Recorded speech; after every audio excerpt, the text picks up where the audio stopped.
दानिश अज़ल से है इब्ने खुदा, तुझे मुझदा यही सुनाना है।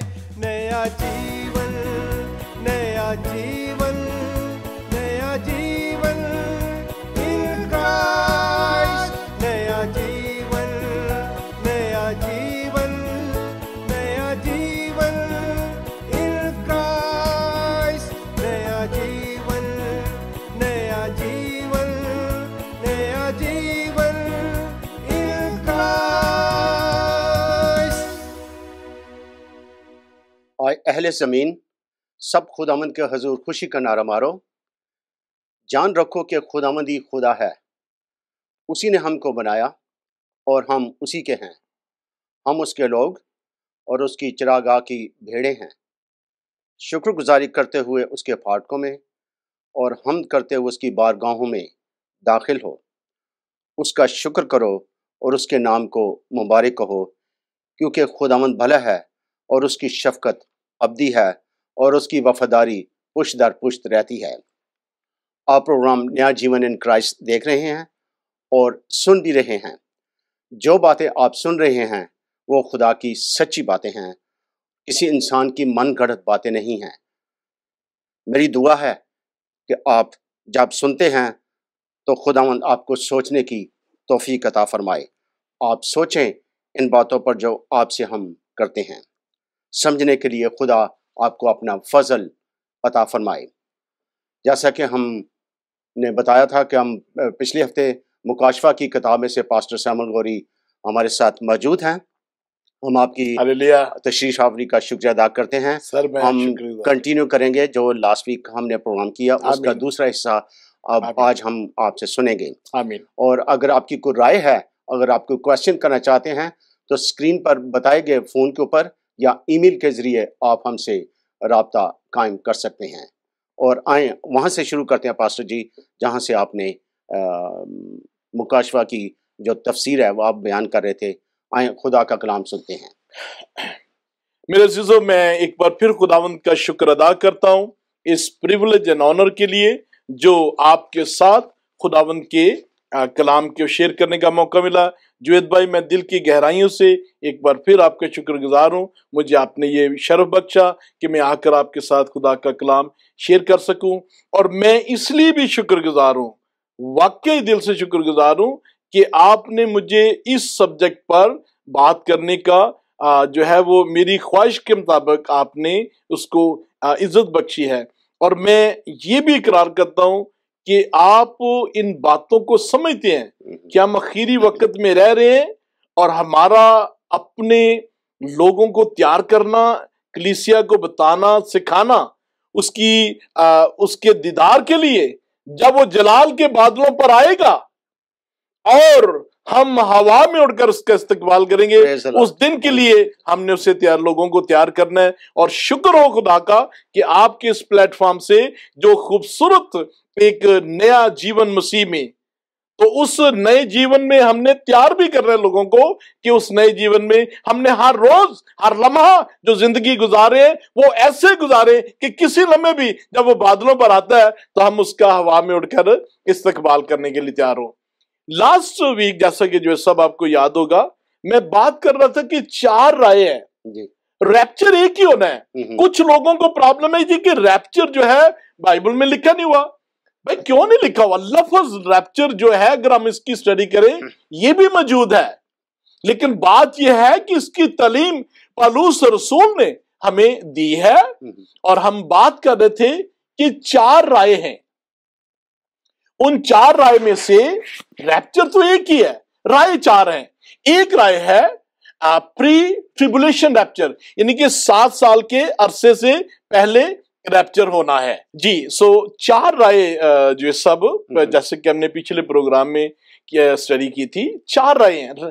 रैप्चर एक ही है।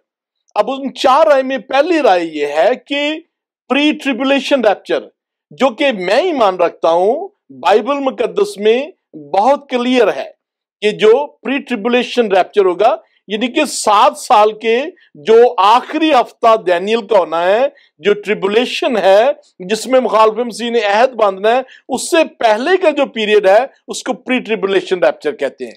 एक क्वेश्चन है, जब प्री ट्रिबुलेशन है इसके मुतालिक थोड़ा सा आप बताएंगे, ये इसका तर्जमा करके बता दें ताकि हमारे नाजरीन इस चीज को। जी जरूर जरूर।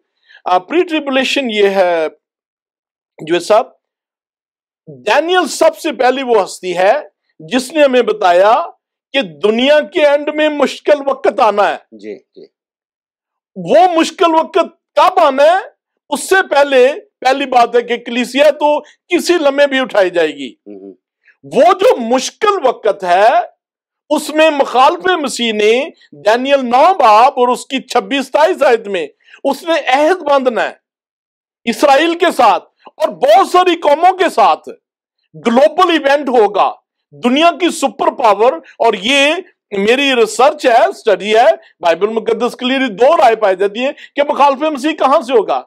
मुखालिफ मसीह एक राय है जी, मुसलमानों से होगा। और मैं जबकि समझता हूं कि कोई बाइबल में ऐसी वर्स नहीं है जो ये कह रही है कि ये होगा, लेकिन ये बाइबल क्लियर है कि रोमन अंपायर जो चौथी सल्तनत है वो रोमन अंपायर है, और उसी सल्तनत में से 10 बादशाह होंगे जो 10 सींग हैं, और वो उनमें से एक छोटा सींग होगा, वो मुखालिफ मसीह है। तो जब ये वक्त होगा तो वो अहद बांधेगा। ठीक है, अहद बांधेगा। अब मैं पिछले दिनों में मुझे आपका सवाल था कि प्री ट्रिबुलेशन जो आखिरी वक्त होना है, इसको मुश्किल तरीन वक्त भी कहते हैं। उससे पहले ये जो तालीम मैं दे रहा हूं, इसका मतलब है कि इससे पहले खुदा कलीसिया को उठा लेगा। क्यों? क्योंकि बाइबल में लिखा हुआ है we are not born for the day of judgment. हम गजब के लिए नहीं पैदा हुए, तो कलीसिया को उठा लेगा। यह है पहली राय, इसको कहते हैं प्री ट्रिबुलेशन रैप्चर। दूसरी राय यह है कि जो है वो रैप्चर होगा जब 7वां नरसिंगा फूंका जाएगा, तो इसको कहते हैं मिड टर्म रैप्चर। तीसरी राय है जो कहर के प्याले हैं। देखिए 7 मोहरें, 7 नरसिंगे हैं और 7 मोहर जो है वो कहर के प्याले हैं। टोटल 21 जजमेंट है 7 सालों में मकाशवा में। तो दूसरी राय है कि जी जब 7वां नरसिंगा फूंका जाएगा, इसको कहते हैं मिड टर्म रैप्चर। तीसरी राय है प्री रैथ, यानी कि जो कहर के प्याले हैं उनसे पहले। और चौथी राय है कि पोस्ट ट्रिबुलेशन, जब ट्रिबुलेशन खत्म हो जाएगी तो फिर रैप्चर होगा। भाई ये क्या है? खुदा ने हमें सिर्फ झूठा देने के लिए ऊपर लेके जाना है, यानी कि ट्रिबुलेशन में हम गुजर गए हैं तो ऊपर जनाब सिर्फ थोड़ी देर के लिए जाएंगे, और मकाशवा 19 बाब में यीशु मसीह बादलों पर आ रहा है तो फिर हम उसका इस्तकबाल करके वापस आ जाएंगे। ये अब ये बड़ी गौर से सुनने वाली बात ये है, जो सब इनमें प्रॉब्लम क्या है? इनमें प्रॉब्लम ये है कि बाइबल मुकद्दस हमें बताती है इमिनेंट रिटर्न ऑफ क्राइस्ट, कि यीशु मसीह किसे लबे भी लिखा है, देखो वो बादलों पर आ रहा है, फिर लिखा है कि वो चोर की मानद आ रहा है, फिर लिखा है वो बादलों पर आ रहा है। अगर हम ये कह दें कि मिड टर्म ठीक है, अगर हम कह दें जी प्री रैथ ठीक है, पोस्ट ठीक है, तो फिर हम यीशु का इंतजार नहीं कर रहे। क्यों? फिर तो पहले मुखालिफ मसीह आ गया ना जी, क्योंकि मुखालिफ मसीह ने अहद बांधना है, फिर सारा काम शुरू होना है। तो जो राय प्री ट्रिबुलेशन रैप्चर है, वो राय के साथ हमारी जो डॉक्ट्रिन है उसका तकद्दुस हम कर रहे हैं, जो बाइबल बार कह रही है कि वो चोर की मानद किसी लम्हे भी आ सकता है, तो वो उस राय में तो फिर यीशु मसीह पहले आ रहा है। अगर हम ये दूसरी राय कोई भी मान लें तो फिर कौन पहले आ रहा है? मुखालिफ मसीह आ रहा है। फिर हम मुखालिफ मसीह का इंतजार करेंगे। लेकिन खुदा का शुक्र हो, हमें मुखालिफ मसीह के इंतजार की जरूरत नहीं है। मेरा ईमान है कि कलीसिया उससे पहले आसमान पर उठाई जाएगी। और मैं आपसे गुजारिश करूंगा, अगर आप थिस्सलुनीका की खत उसका 4 बाब और उसकी 16 आयत पढ़े तो मैं आपका शुक्रगुजार होऊंगा। उसकी 16 आयत में यूं मरकूम है, क्योंकि खुदावंद खुद आसमान से ललकार, कोई और साथ नहीं है जैसा कोई और साथ नहीं है। यीशु मसीह खुद आ रहा है, नरसिंगा फूंका गया है जी, और यीशु मसीह खुद आ रहा है किसको लेने?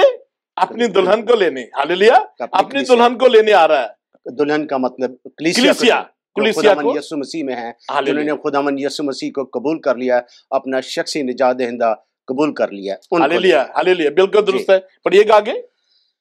क्योंकि खुदावंद खुद आसमान से ललकार और मुकर्रब फरिश्ता की आवाज और खुदावंद के नरसिंगे के साथ उतर आएगा, और पहले वो जो मसीह अब जो बात ज़हन में रखनी है, सेकंड कमिंग में और इसमें फर्क क्या है? सेकंड कमिंग में खुदावंद यीशु मसीह लिखा है कि ज़करिया के 14 बाब और उसकी 6 आयत में लिखा है कि उसका कदम जो है माउंट ऑलिव पर रखा जाएगा और वो 2 हिस्से हो जाएगी। यहां पर कदम नहीं रखा जा रहा, हवा में हम उड़कर इस्तकबाल करेंगे। आगे पढ़िएगा। 17वीं आयत में यूं मरकूम है, फिर हम जो जिंदा बाकी होंगे उनके साथ बादलों पर उठाए जाएंगे, ताकि हवा में खुदावंद का इस्तकबाल करें और इसी तरह हमेशा खुदावंद के साथ हालेलुया। पिछली आयत में मैं जरा इस पर बात, पिछली आयत में 14-15वीं आयत में लिखा है कि जो मसीह में सोए हैं वो जी उठेंगे। और जो सब अगर हम जाएं 15 बाब पहला ग्रंथियों और उसकी 51 और 52 आयत में, कोई जरूरत नहीं है, मुझे जुबानी आता है, तो जो ऐसा वहां लिखा है कि हम बदल जाएंगे। क्या मतलब है? जलाली बदन में आ जाएंगे। जो घुटनों की दर्द और जो बदन जलाली होगा, इसका मतलब है जब इंसान जलाली बदन में है, फिर शादी नहीं दोबारा होगी, फिर ना बुजुर्ग होगा, ना बीमारियां लगेंगी, ना घुटनों में दर्द, ना बुजुर्ग होना है, ना डॉक्टर की जरूरत, ना भूख होगी, ना प्यास होगी। यह है कमाल जलाली बदन का। फिर वो हमेशा की जिंदगी में एंटर हो गया। अब जरा आप पढ़िएगा दोबारा थिस्सलुनीकियों की 16वीं आयत से जरा पढ़िएगा।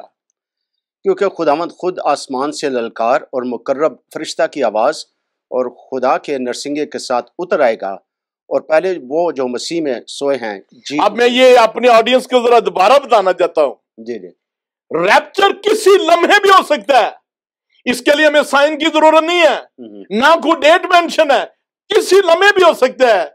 और ये है इमिनेंट रिटर्न ऑफ क्राइस्ट, यीशु मसीह किसी लम्हे भी आ सकता है। और मेरा ईमान है कि ट्रिबुलेशन में जजमेंट होनी है।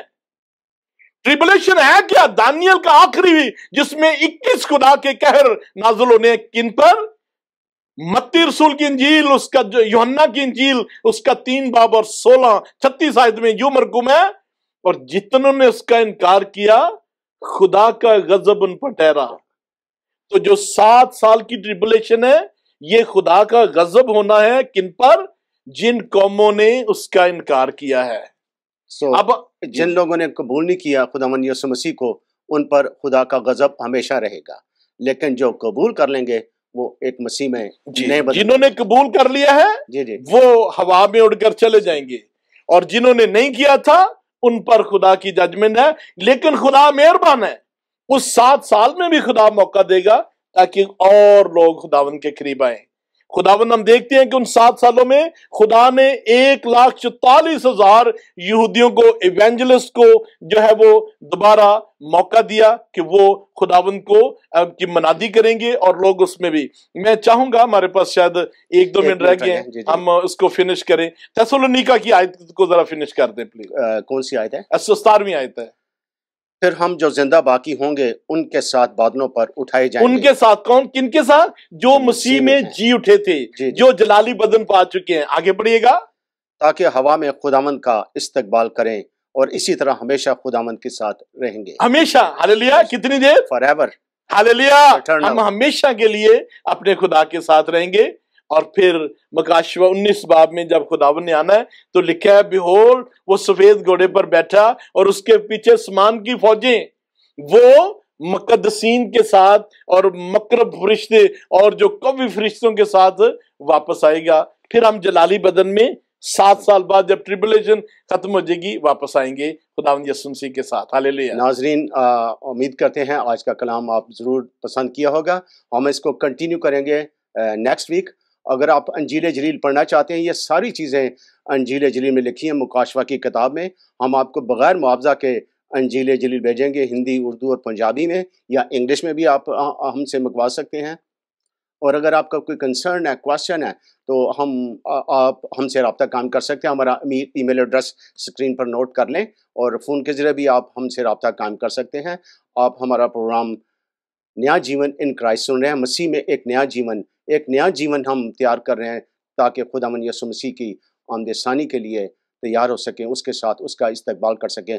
पास्टर जी, आपका तहे दिल से शुक्रिया अदा करता हूँ। सर, मैं आपने बड़ी स्टडी की है, आपने बुक्स भी लिखी हैं और खुदा आपको और ज्यादा इस्तेमाल करे। God bless you pastor. Thank you.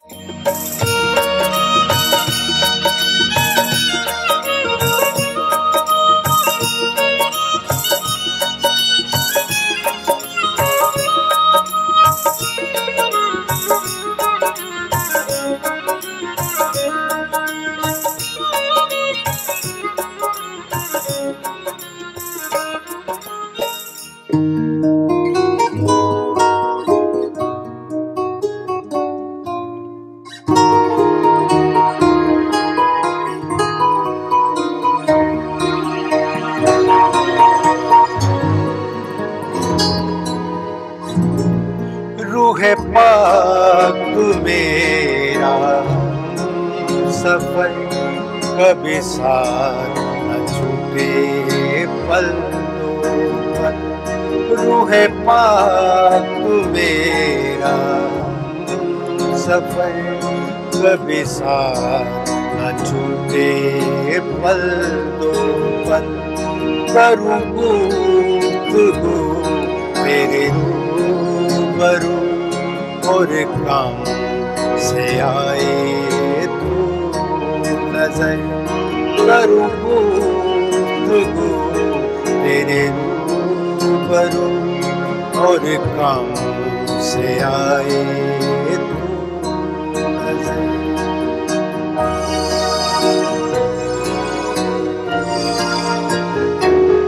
मेरे मुंह को हंसी से भर दिया, मेरे जीवन में तूने फल दिया।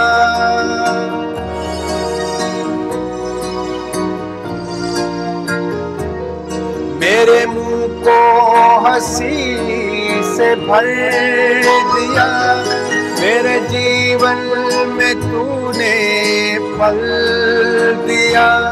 कभी दिल में खामोशी से कह दिया, कभी दिल में खामोशी से कह दिया। कभी बोला कि कर दो सबको खबर, कभी बोला कि कर दो सबको खबर। तू है पाक तू मेरा सफर, कभी साथ न छूटे पल दो पल।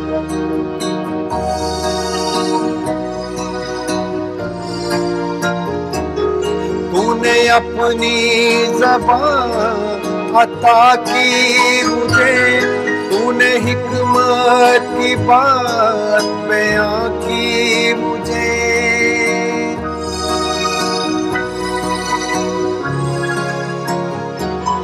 तूने अपनी ज़बान अता की मुझे, तूने हिकमत की बात बयां की मुझे।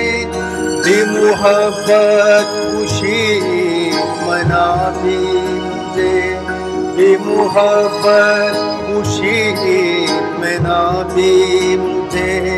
दिया अपना मसा बना मेरा फकर, दिया अपना मसा बना मेरा फकर।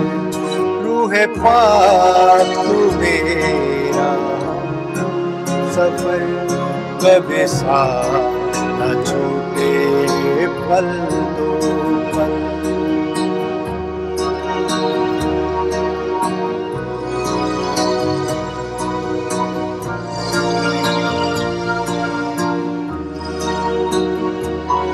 हर लम्हा तू मेरा मददगार, हर गम में तू मेरा गम गुसार।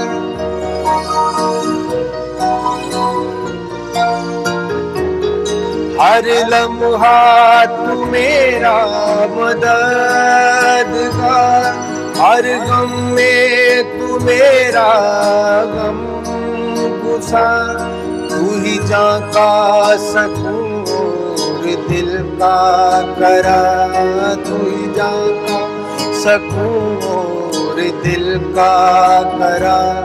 मेरी बात कर दिया बायस, मेरी बात कर दिया बायस। रूह पाक तू मेरा हम सफर, कभी साथ न छूटे पल पल। करूँ गुफ्तगू तेरे रूबरू, और काम से आए तू नजर, और काम से आए तू नजर, और काम